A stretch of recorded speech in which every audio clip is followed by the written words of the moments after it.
Hey everybody, and welcome to the 5 Bytes podcast. I'm your host, Rory Monahan.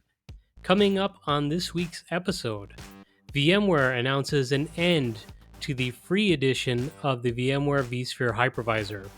NVIDIA passed Amazon in terms of market capitalization, and a rundown of the Patch Tuesday news.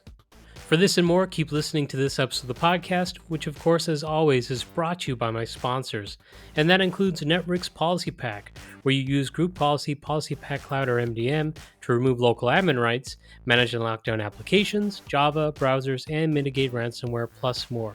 And also brought to you by ControlUp, end-to-end digital experience management for the work from anywhere era. ControlUp, happy users, happy IT. And of course, also brought to you by Numescent, the inventors of the first and only cloud-native container management platform for Windows desktops. If you enjoy the show each week, you have these awesome sponsors to thank. And now for some news. VMware published an article declaring end of general availability for the free vSphere Hypervisor, ESXi versions 7.x and 8.x. As a result, the VMware vSphere Hypervisor is no longer available on VMware's website. Interestingly, in the article, they state that, quote, regrettably, there is currently no substitute product offered. For further details regarding the affected products and this change, we encourage you to review a blog post, and they link to that blog post. And that blog post mentions basically simplification of the product stack and promotes some of their licensed products and talks about flexibility around licensing of products and their bring your own license model and all this kind of stuff to essentially maybe weaken the blow of this without doing so, because clearly, everyone on social media, at least talking about this, is viewing this in a negative light. I would think, given the acquisition and the fact that VMware under Broadcom has talked about playing to VMware's strengths, which would be the infrastructure side, which would be their hypervisors. Well, this kind of makes sense for that direction that they're going in. They're going to try and milk the hypervisor market for all it's worth. Now, I saw some on social media, some of the Microsoft MVPs talking about, organizations will move to Hyper-V as an alternative because it's included in the price of the Windows operating system, which pretty much every large organization is using anyway, which the cynic in me says they probably assume that to be the case in the long term. But in the short term, a lot of organizations who are facing license renewal will not be in a position to just turn on a dime and quickly move over to an alternative hypervisor. And they also won't want to be out of support given the fact that critical infrastructure tends to be hosted on the hypervisor. So in the short term, this is probably going to be a financial boon for Broadcom and VMware. In long term, it's probably going to force a lot of customers to migrate to an alternative in the future. We're still relatively early into post-acquisition life for VMware, so there's going to be a whole lot more to talk about in the coming months, I'm sure.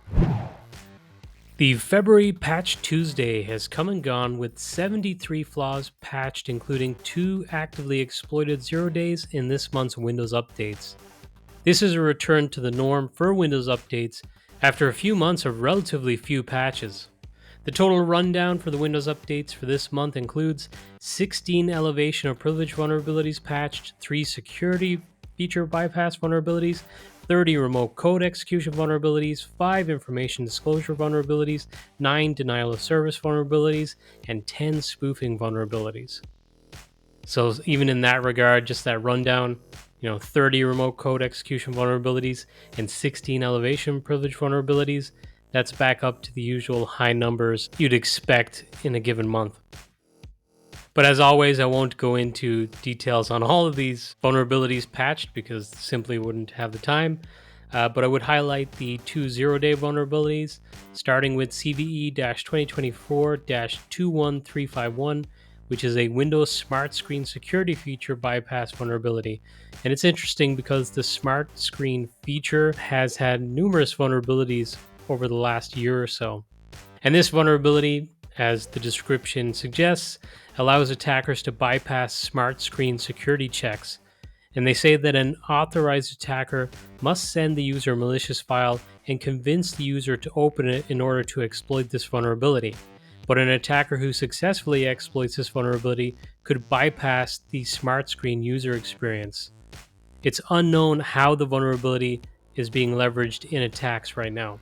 The other zero-day vulnerability is CVE 2024-21412, and this is an internet shortcut file security feature bypass vulnerability. With this one, it's possible to bypass the mark of the web warnings within Windows. So an unauthenticated attacker could send a targeted user a specially crafted file that is designed to bypass displayed security checks.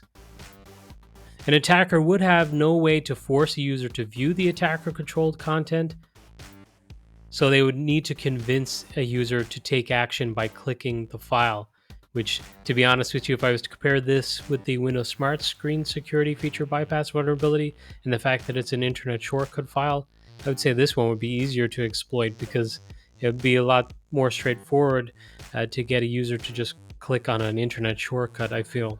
And this one has been exploited by an APT group called Dark Casino or Water Hydra in a campaign targeting financial traders. Microsoft reports that several researchers have discovered this flaw and reported it.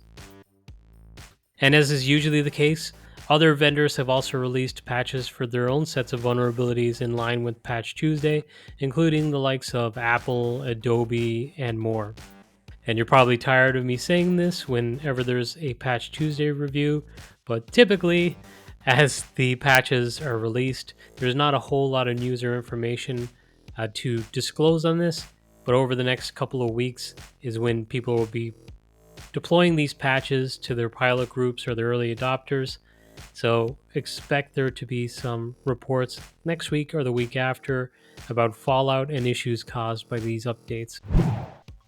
On last week's episode, I covered a story about a leak that shows a sudo feature coming to Windows that people reported appeared within the UI of a Windows preview version that had leaked, but did not appear to be functional at that time, so specifics on how it could work if it did eventually see the light of day was not clear. But it appears Microsoft has reacted to this leak by sharing more information via their dev blog. As speculated by me on last week's episode, it appears the sudo command will be a Windows equivalent sudo command that can be used to run commands with elevated permissions, similar to running with the run as feature that's already in Windows. The blog post shares that UAC will continue to be in play, so you can run sudo, but when UAC is enabled, as it should be, it will prompt for the elevation. So this is not likely, or hopefully unlikely, to be used by cyber gangs to run things elevated unbeknownst to users and unbeknownst to enterprises. So if you happen to work in an enterprise where UAC is disabled, enable it. Why did you ever do that? Microsoft has followed up its recent announcement that Azure Virtual Desktop or Azure Stack HCI is now generally available with a video overview of the new Azure Virtual Desktop for Azure Stack HCI and its integration with Azure Arc, enabling you to run your virtual desktops precisely where you need them, all managed from Azure. They have also provided other resources that could be useful to those trying it out. I know there was a lot of interest in this when it was just a theory that, there was Azure Stack HCI, so perhaps you could run Azure Virtual Desktop on premises. Well, if that did pique your interest at the time when it was just something that could potentially happen, well, now you're able to. So if you want to try it out, Microsoft has provided this video overview as well as some other resources to help you get started. And I'll share a link to that with this episode, which is episode 321. And you can find that over at 5bytespodcast.com with this episode. Citrix announced early access of Citrix Virtual Apps and Desktops version 2402. And in doing so, have confirmed that this is now the anointed successor for the long-term service release version. So this is early access. I'll cover the features and more information about it once it becomes generally available. But just know if you are on the LTSR versions of Citrix that there's going to be a new LTSR, and that's going to be version 2402. In a follow-up to a previously reported story about Microsoft blocking upgrades to Windows 11 23H2 for some users due to an issue that saw desktop icons move erratically when using Windows Copilot on a multi-monitor computer or system, well, that block has now been removed. This should not have impacted enterprise customers since it was only in a preview version, but going forward it should not be an issue at all. I also saw some early chatter on the Google Patch mail group that I'm a member of that suggests that currently there is no way to disable these changes to Windows 11 in 23H2 that have been made to accommodate Copilot. So there's no group policy to hide or remove options in menus yet by the looks of things. So hopefully that comes online soon. Otherwise, I could see enterprises who are reluctant to move to this version. So we'll have to keep an eye out for that. There have been a lot of follow-up stories this week, but another one. The recent Ivanti authentication bypass vulnerabilities that prompted the US CISA to suggest shutting down the product entirely to its agents has been given more information in an advisory by Ivanti. Security patches for product versions affected by the three flaws were released on January 31st, and I believe the US CISA made its statement on February 1st. Ivanti provided mitigation instructions for devices that could be secured immediately against ongoing attacks or running software versions still waiting for a patch, and Ivanti has come out and urged customers to factory reset all vulnerable appliances before patching to block attackers' attempts to gain persistence between software upgrades. Hopefully it's a relatively quiet few months ahead for Ivanti, because it's been a rough few months between late 2023 and early 2024 for them. NVIDIA is on the verge of overtaking Alphabet, which is the parent company of Google, as Wall Street's third most valuable company. And on Tuesday, they ended the day with a market capitalization above Amazon. Honestly, this is remarkable, but not that surprising. I think I may have even talked about NVIDIA on the podcast a few years ago, suggesting that they could be a smart stock buy because it just seemed like the future was going to be bright, not just because GPUs were becoming more popular in adoption within the enterprise. There was that wave of cryptocurrency mining, which, that was kind of a fool's gold, and if anything made the stock more volatile, but they were of critical importance within the automotive industry and are now getting a seat at the head of the table in terms of the AI compute requirements and revolution. So NVIDIA have certainly seized their opportunities well, and it is resulting in stellar performance for their stock.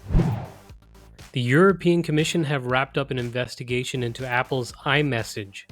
They were reportedly investigating whether or not to require Apple to provide interoperability between their service and other services such as WhatsApp, Facebook Messenger, WeChat, and more. Cultofmac.com speculates the reason they did not proceed with the investigation further or taking action is possibly due to the rich communication services integration into iMessage, which will reportedly bring greater parity between iMessage and Android messages, so there will be uniformity for things like emojis, read receipts, and other advanced functionality. So this is one instance where perhaps Apple saved themselves hardship by being proactive and addressing some of the concerns without getting into a pissing match. Maybe a sign of maturity, but probably not. NerdioCon was held this week in the Dominican Republic, and during the event, Nerdio announced some generative AI features. They intend to introduce generative AI assistance for scripted action generation, report creation, data analysis, and other tasks to its existing products. I was not at the event, so I don't know the specifics. It kind of sounds like they're just maybe integrating in Chat or OpenAI's public API and allowing customers to run an action to essentially pass queries to the API, which I think is what a lot of other vendors are doing as well. And it's a smart play, because this way you could say you offer AI features, which at the moment is quite a buzz. So I'd say a lot of vendors are going to do this, and other vendors have already done this actually in the last year, so expect more of this in the future. Also worth noting, during NerdioCon, Nerdio stated that they have doubled their annual recurring revenue, through partner expansion and customer growth, which is very impressive. So congratulations to Nerdio on that. And to end this week's news with something a little bit ridiculous, Mark Zuckerberg put out a video that's essentially throwing cold water on Apple's recently released Apple Vision Pro. So I don't believe I covered Apple Vision Pro and its release too much on the podcast because, at least at the moment, it seems to be more of a consumer product than one that has enterprise applications. But in the video, Zuckerberg compared the Meta Quest 3 by Meta with the Apple Vision Pro, suggesting that the Meta Quest 3 has a wider field of view. He said that the Meta Quest 3 is 120 grams lighter than the Vision Pro, and he feels that Quest 3 is more comfortable to place on the head compared to Apple's product. He just claims that it's a better product overall, and at the price point, Meta Quest 3 is a manageable €500 compared to Apple's $3,500 device. Like I said, I'm not too sure of the enterprise applications. We did see in the past the augmented reality from Magic Leap did have some enterprise applications, like I covered on the podcast before, that they demoed a augmented reality training for surgeons using the Magic Leap at a HIMSS conference in the past. So there are definitely these use cases. So it'll be interesting to see if Meta and Apple start to pitch these more towards enterprises and having actual functional applications for enterprises. And I did see something that interested me or caught my eye on a show called Off the Ball in Ireland, where they were talking about one of our national stadiums that's used for rugby and soccer having network connectivity, which it has had for many years, but an attempt by organizers to possibly provide a more interactive experience for those attending games there. They may possibly use the network connectivity to allow spectators to use their devices and just like point towards a certain part of the stadium, or even just to get a live feed of information and stats from the matches as they're happening. So you could possibly put a device towards a part of the stadium and read some historical fact or something like that, or look at the device while the game is going on and see, what team has had the most number of corners or something like that. So I thought it was something that was pretty interesting. And again, that's not really an enterprise use case, but something like that could make a VR or AR headset pretty interesting to use. I know they tried something similar with the NBA, so hopefully we're not just on the cusp of a technological revolution in terms of AI, but it might be kind of cool if we have one with VR and AR. But they need to break through into enterprise applications, I feel. And now this episode's scripts, tricks, and tips. A tip from a lesson learned over the weekend: do not type out or write down Wi-Fi passwords and stick them up on a wall or somewhere visible to others. And certainly never do it in a place that will be broadcast on global television, which is exactly what happened during the Super Bowl on Sunday, when a shot of the Super Bowl Security Command Center was televised, showing their Wi-Fi SID as Marco and password as welcome here, which is in like a mixed case, which is also in a very predictable pattern. So yeah, if you work somewhere, like I've seen in a hospital setting, employees write down passwords and then put them on Post-it notes on a monitor that is just in the hallway. Don't do that, and certainly don't do it in a place where it's going to be broadcast all over the world. Finally, this week, the EUC Forum have published the date for their next meetup, which is going to be held in London on the 26th of March. At the moment, it looks like there's no agenda or speakers lined up, so I'm sure that information will be provided a bit closer to the event.